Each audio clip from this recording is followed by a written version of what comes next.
वर्षांकडून माळ केली गेली असते. आज श्रावण शुद्ध तृतीया, आयुष्याचा येणारा हा प्रत्येक दिवस हा कसा असतो, तो अत्यंत महत्वाचा आणि तो विशेष दिवस असतो. आणि आपल्या गुरुदरबारामध्ये श्रावणातील अनुष्ठान तर हे परंपरेने सुरू आहे.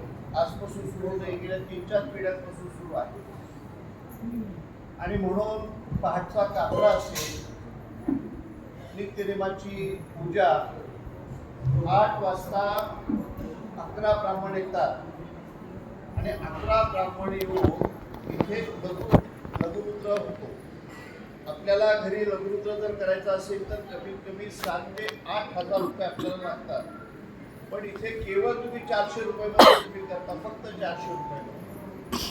आणि त्या निमित्तानं सर्व समाजाची पूजा होते, ब्राह्मणाची आपली पूजा होते. म्हणून अनेक अशी भक्तगण आज दूरवरनं येतात आणि वर्षातून एक अभिषेक आज इथे होऊन जातो.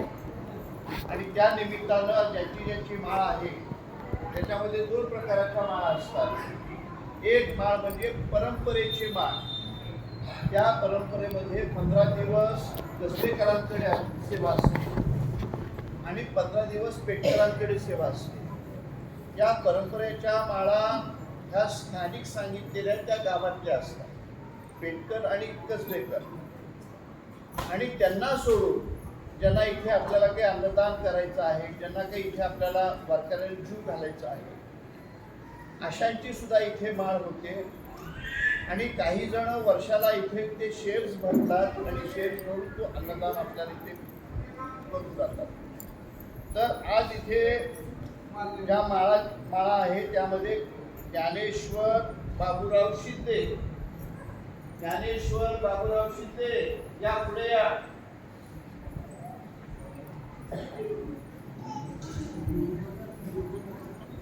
अक्षय बाबूराव शिंदे, अक्षय बाबूराव शिंदे,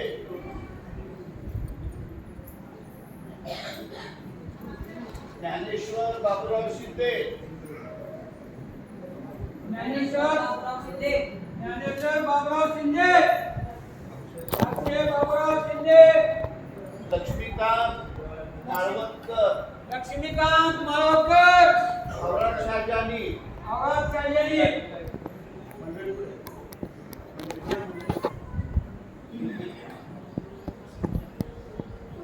शंकरराव पोतार, शंकरराव पोतार, निलंगा, निलंगा, शंकरराव पोतार निलंगा,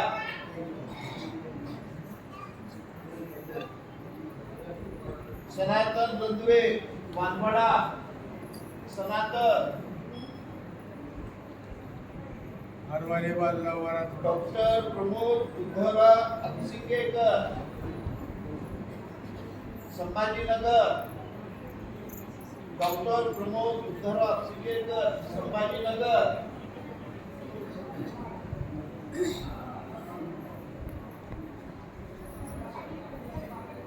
आज या सर्व भक्तांकडून इथे याची माळेची सेवा आहे.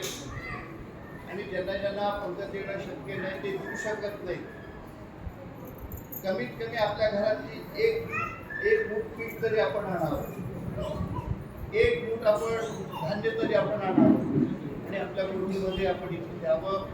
त्या निमित्तानं असे हजारो वारकरी इथे प्रसाद देतात. म्हणून एक वचन असं सांगितलेलं आहे, प्रसाद घ्यावा अति हरुषे आणि विकल्प न धरावा मानसे.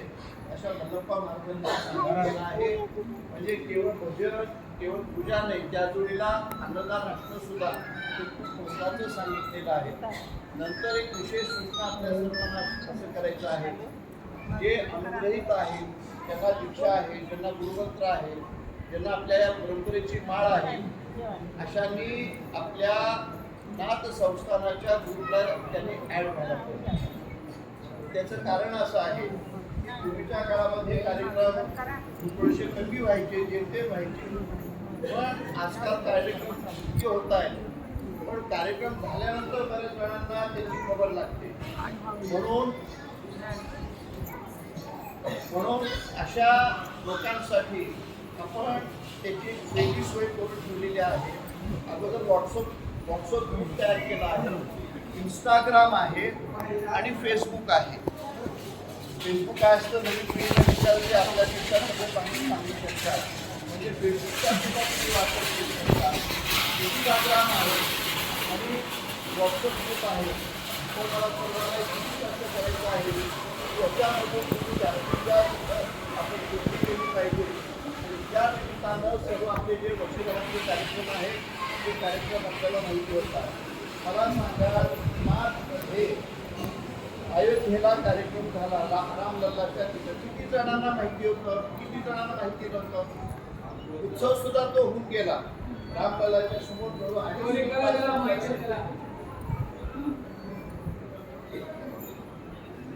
रामलल्लाच्या समोर आज तिथे सेवा करायला मिळाली.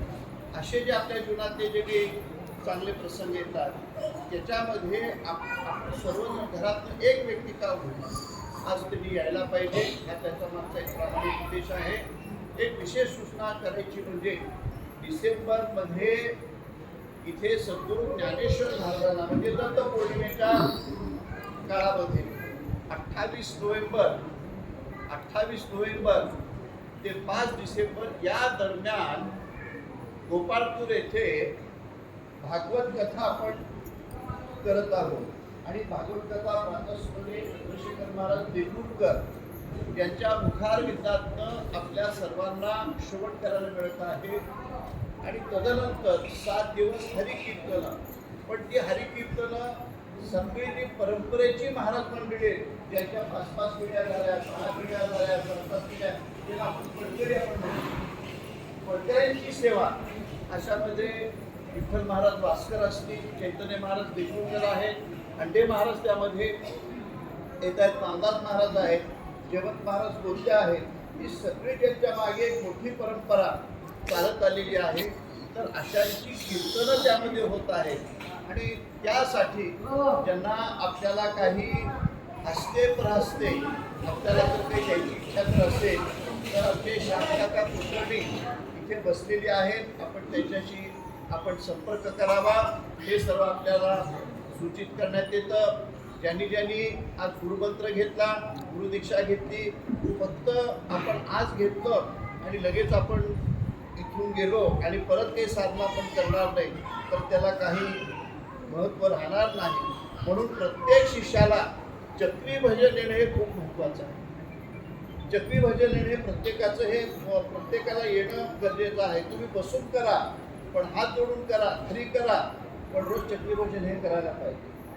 आपल्याकडे गुरुमंत्र हा दिला जातो, गुरुनाम घ्या रे, गुरुनाम घ्या रे, ब्रह्मानंदी डुलारे. प्रत्येकाने आपला गुरुमंत्र जपायला पाहिजे. आपण ज्या घराण्याचे अनुयायी आहोत त्या घराण्याने आपल्याला आपण कसे का असेल आपण जे स्वीकारलेलं आहे आपल्या घराण्याचे परंपरेचे विघ्ना चरित्र, मलना चरित्र, मलनाथ गाथा ही सगळी ग्रंथ